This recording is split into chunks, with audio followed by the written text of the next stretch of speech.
Let's go! Jamba friends, my name is Shauna. I'm your safari guide here today. I'd be like the body either, and it's an animal spotting guide that's to help you identify some of those animals that we may see. You don't always see all of them, but we usually get pretty lucky. Here are just a few quick reminders. If you be taking any photos or videos today, hold on tightly to those cell phones and cameras. It is a bit of a bumpy ride, so you don't want to lose those or any other items. And also for your safety, please remain seated at all times. I am actually driving this vehicle, so I do stop and go without any warning. So please, for your safety, remain seated. It does go for children as well. They can sit in laps, but they cannot stand in laps. And of course, this is the animal's home, and we are the guests in it. So let's please try to be as respectful as possible.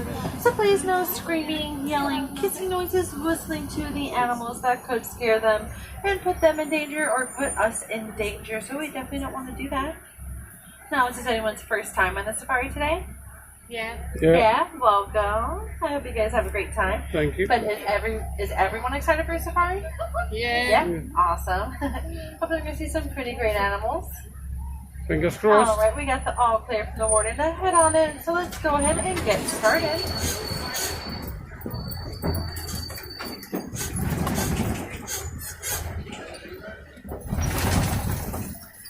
This area that we are heading into is called the Little Ituri Forest. Some of the forest animals can be a bit more shy and reclusive, so we definitely have to keep a sharp eye out, see which ones we can find. Now over on the right-hand side, in the very center there, that is the okapi. The okapi does have black and white stripes towards its backside, and because of that, a lot of people used to think the okapis were related to the zebras, but they're actually related to the giraffe.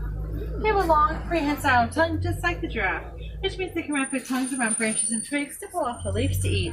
Now all the way towards the back corner, right by the stump and just past the bushes, I did see a little black animal with a yellow stripe down its back. That is the yellow-backed duiker. Its name, duiker, is an Afrikaans word for diver because it's known to dive into bushes when it gets frightened. Now the okapi are some very solitary creatures. They were actually believed to be a myth up until the early 1900s. Nobody had officially on record that they've seen an okapi. It was just all through word of mouth.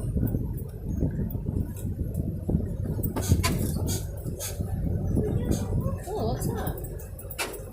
She'll tell you.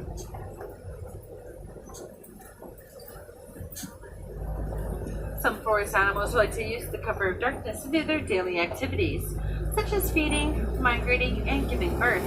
The cover of darkness adds an extra layer of protection.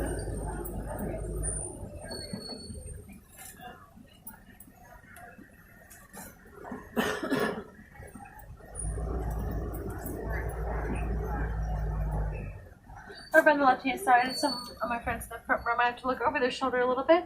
I'm laying down right next to the tree stump and those rocks. That is the black rhino. Black rhinos can get up to about 3,000 pounds. However, they're still the smallest rhinos of the whole species. Just a reminder, please make sure your children are fully seated at all times. Thank you. And over on the left-hand side, those orange animals on top of that hill are bongos. Bongos are a nickname that goes to the forest because they're hardly ever seen. Their horns are angled back like that to help them run beneath low-lying underbrush to get away from predators. Both the male and the female bongos have horns. Now in the very center, the tan animals there are greater kudos. And those are both female kudos, and we know that because they don't have any horns. Only the male kudos have horns. I wanted to make sure you got it. The kudos are also the second tallest antelope here in the reserve. They stand at about 5 feet tall at the shoulder. Well, friends, it does look like we've seen everything there is to see here in the forest today. But let's keep on going. There's still plenty of ground to cover and plenty of more animals to see. Now we are heading into the Safi River area.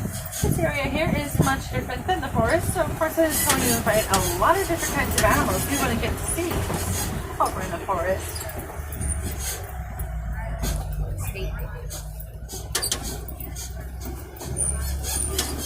Over on the left-hand side, chilling on the island there, those are the pink-backed pelicans.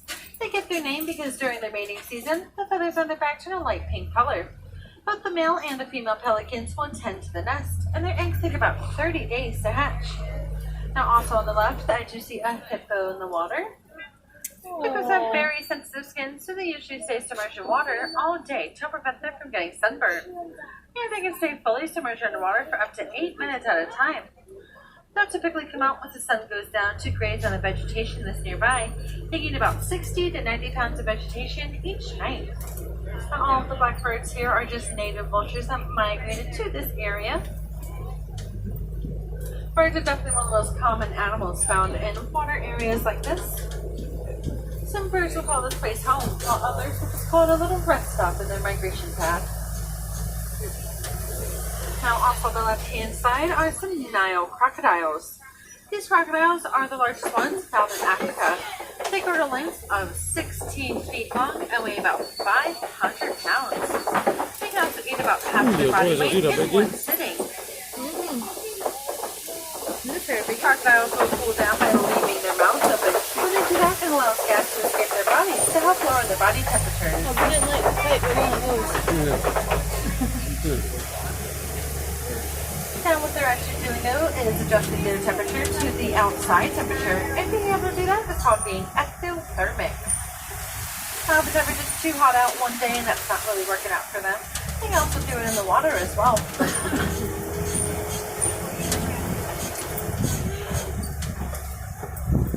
Now it does look like we are starting to change course from the river, that the trees are starting to open up around us. So it looks like we are about to head into a new area.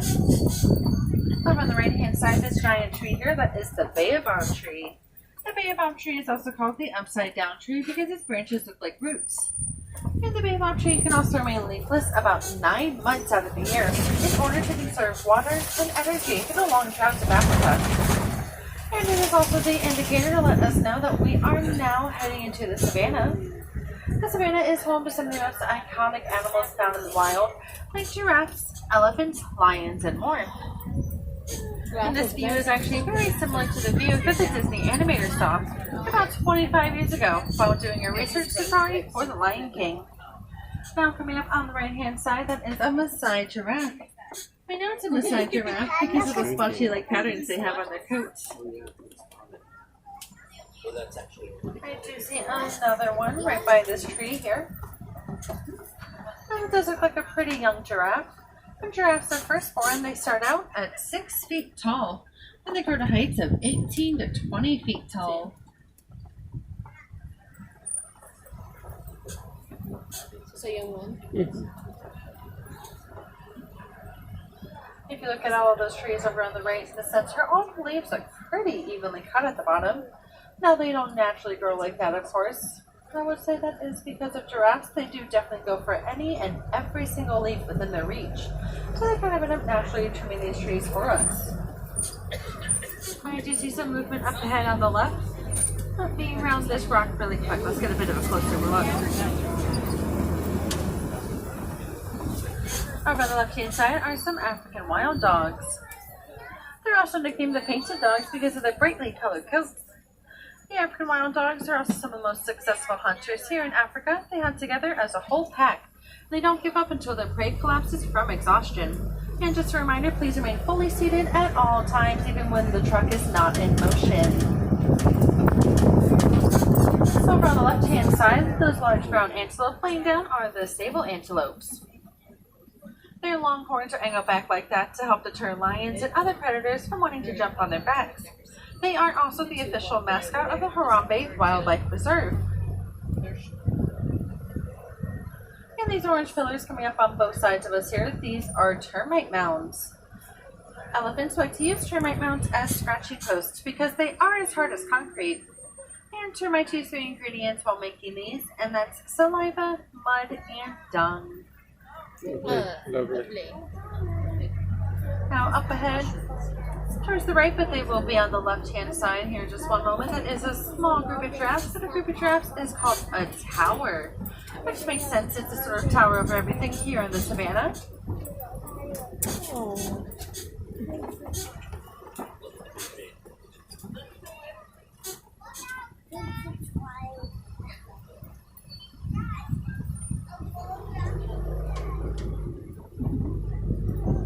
Giraffes only need to sleep for 30 minutes every day. And they usually do it standing or sitting, as they're not vulnerable to predators. And they won't even sleep the full 30 minutes at one time. They'll actually break it up in 2 to 5 minute intervals throughout the day. Then they can spend the rest of their day, usually about 20 hours, just eating. They have a very fast metabolism.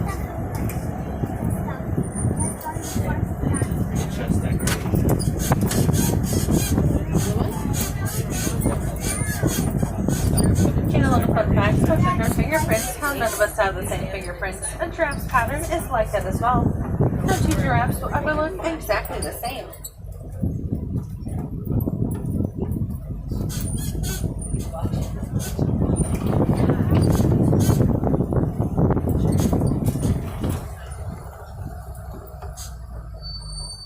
Up ahead on the right, that very large brown cattle with the very large horns, that is the Ankoli cattle. They're also nicknamed the Watusi cattle, named after the tribe that originally domesticated them. And I know those horns may look very heavy, but they're actually not. They are hollow on the inside with a honeycomb-like structure. That allows blood veins to run through them, helping the blood cool down to help lower their body temperatures. And just past this cattle here, all those gray animals laying down are the white bearded wildebeests. The wildebeest name in Afrikaans means wild beast. And that is actually a very small herd for them. They typically travel in about 1 to 1.5 billion in a herd. And that very small tan gazelle right next to those wildebeest, that is the springbok. Springbok get their name from their ability to spring 6 to 8 feet into the air while running. Now, their horns are not very heavy to them, but those cattle horns can get up to about 25 pounds.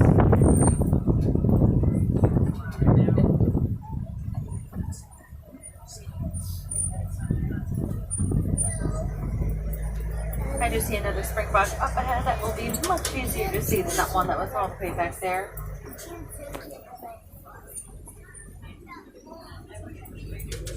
An interesting fact about antelopes and gazelles like these, they all go to bed at night in their herd. They will actually lay down facing all different directions. And they even take turns falling asleep as well. So that way they get a full, constant 360 view of potential oncoming predators to help protect their herds.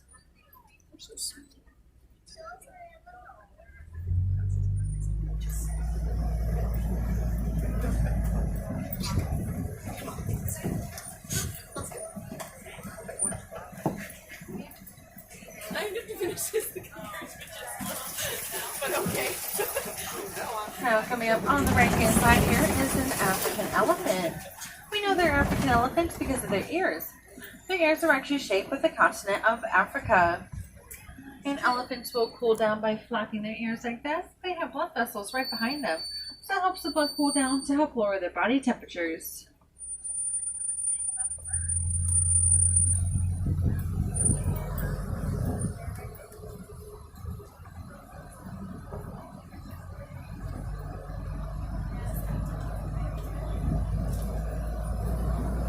Now, elephants are sadly very endangered in the wild. They've been heavily poached for their tusks, and there were also a lot of problems between elephants and African farmers.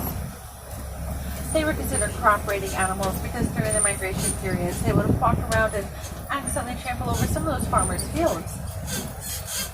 But with help of the Disney Conservation Fund, Disney conducted some research and found out that elephants are terrified of bees. When they hear the bees buzz, they'll turn around and go the other way. So to help the farmers out, Disney made beehive fences. Not only did that help save the farmers' crops, but the farmers also benefit from selling the honey. And of course, the farmers also had a lot less of a problem with elephants now, too.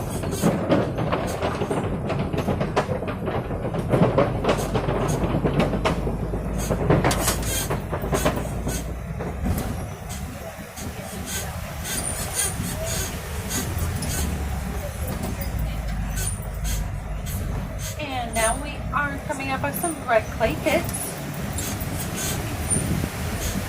And I do see some elephant tusk marks over on the left and the right. Elephants want to come over to the clay pits to scratch at the clay, and they eat it because it makes up for minerals they don't find in their everyday diets. You see another elephant up ahead on the left there. They do typically travel in herds, however sometimes the males will go off to form bachelor groups. They may the females and the babies alone in the herd. However, that's not actually a bad thing. Like I said, they are sadly endangered. So by the males doing that, they will potentially meet other females to help repopulate the elephants.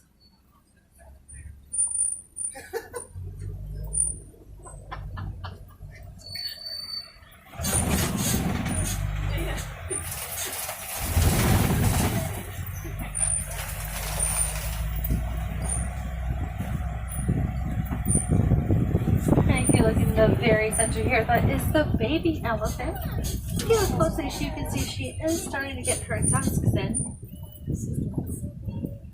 How old is she? She's about 3, I believe. About 2 or 3. You think it?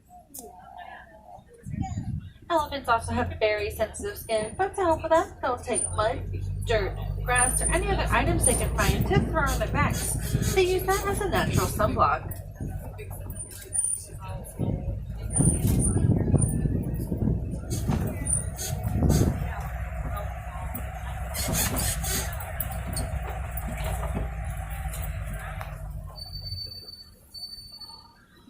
You can see elephants will really use their their trunks for about anything that they can. They are really flexible, so it does help them grab things to help feed themselves or to help throw those things on their backs for those natural sunblocks.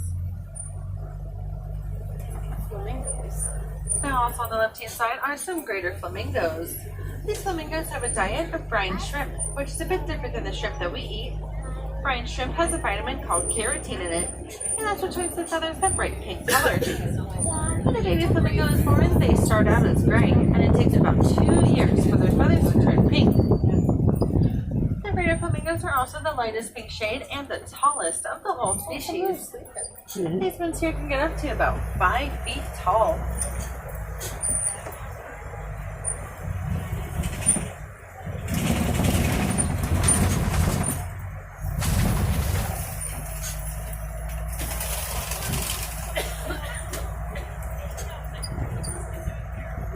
Now coming up ahead on that right hand side, these are some white rhinos. These rhinos here can get up to about 5,000 pounds. The name comes from the Afrikaans word white, which actually means wide, not white. You can see some ostriches off in the distance, but I think you might be able to get another look at them a little bit later on. A group of rhinos like this is called a crash, which is actually kind of funny because rhinos are very hard of seeing. They more so see the shapes rather than the details, so when they're running and stampeding, half the time they may not really know where they're going. However, their other senses do make up for it. They have an excellent sense of smell and hearing.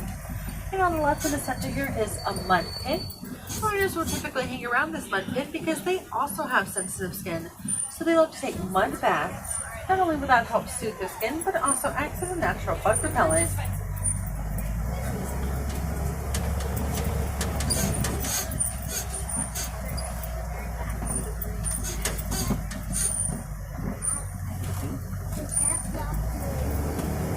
Now around the left-hand side in this very front corner here, that is a cheetah. Cheetahs are the fastest land animals. They run at speeds of 65 miles an hour. However, they are built for speed, not power. They can only run that fast for about 100 yards, or about the length of a football field. Cheetahs also have non-retractable claws, which means their claws are always out, but that does help them steer and maneuver while running. It's sort of like us using cleats for sports.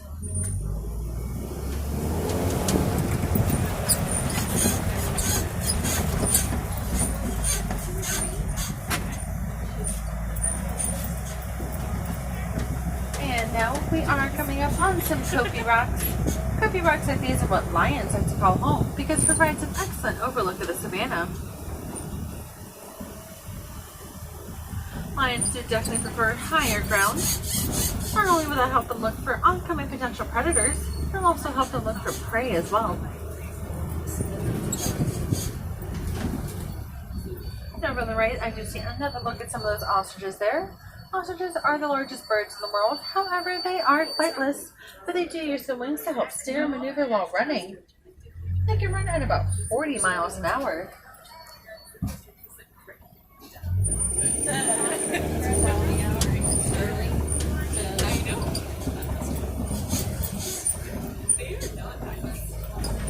I do see the male lion laying down over there on the left.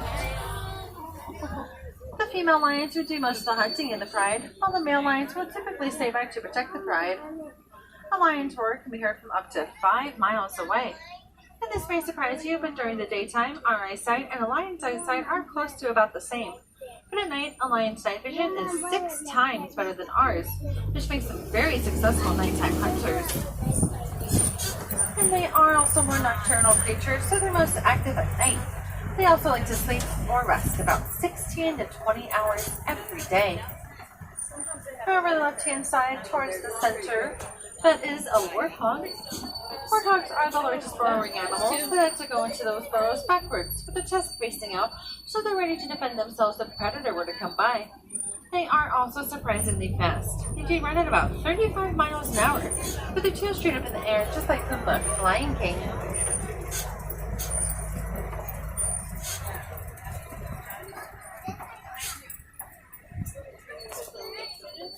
Over on the right-hand side, those eggs that are by that tree, those are ostrich eggs. Ostrich eggs are the largest eggs in the world, which makes sense since they are the largest birds. What if you step on ostrich eggs? One ostrich egg can weigh about the same as 2 dozen chicken eggs. They are also very durable. The average full-grown man can stand fully on top of an ostrich egg without cracking it too. You shoot something? So how long will an ostrich egg take to hatch? That's actually a really good question. I'm not sure.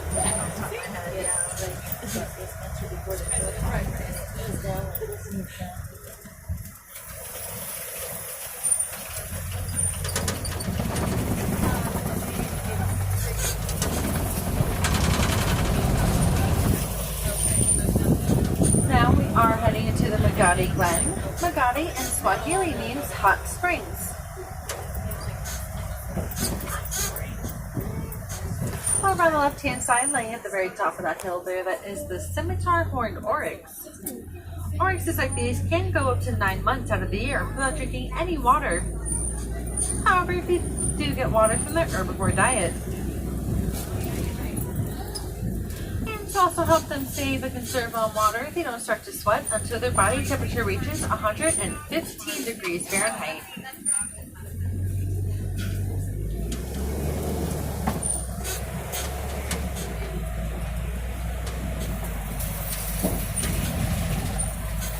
Well, friends, it does look like we're coming to the end of our journey today, but we did see some pretty great animals. If you'd like to see more animals, you can visit the Gorilla Falls Trail, right next door to us. There you can see animals like gorillas, zebras, meerkats, and more. And if you'd like to help any of the animals you saw today, you can visit any of the merchandise locations here in Africa. There you can round a purchase up to the next dollar and donate to the Disney Conservation Fund. Disney will match every donation dollar for dollar, and you also get a special pin for donating as well. One of the plans that the Disney Conservation Fund has is to help double the amount of lions found in the wild by the year 2050. Sadly, there are only 20,000 lions left, which makes them very endangered.